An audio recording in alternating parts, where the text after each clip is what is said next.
گوجری زبان میں اپڈیٹ سنیے۔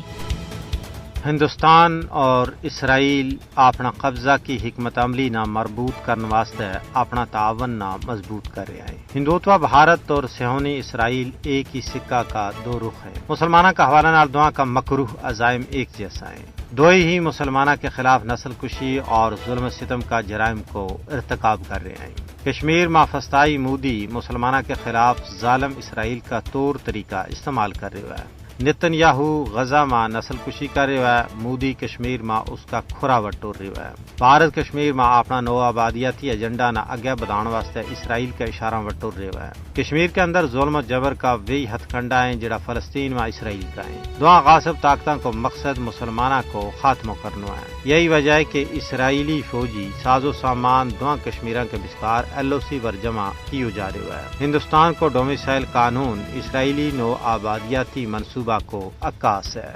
بھارت کشمیری پنڈتاں اور ریٹائرڈ فوجیوں واسطے اسرائیلی طرز کی بستی مقبوضہ ریاست جموں کشمیر میں بنا رہا ہے۔ کشمیر میں ماورائے عدالت قتل، منمانی حراست، تشدد اور عزتوں کی پاماری تو لے کے نگرانی توڑی اسرائیلی جابرانہ ہتھ کنڈا کو استعمال کیے جا رہا ہے۔ مودی کا ہندوستانی وزیر اعظم بن تو بعد نئی دہلی اور تل ابیب کا تعلقات کھل کے سامنے آ گئے ہیں۔ آبادی کا تناسب میں تبدیلی کرنے واسطے 2019 تو ہن توڑی لکھاں غیر مقامی لوگوں نے کشمیر میں آباد کیے گیا ہے۔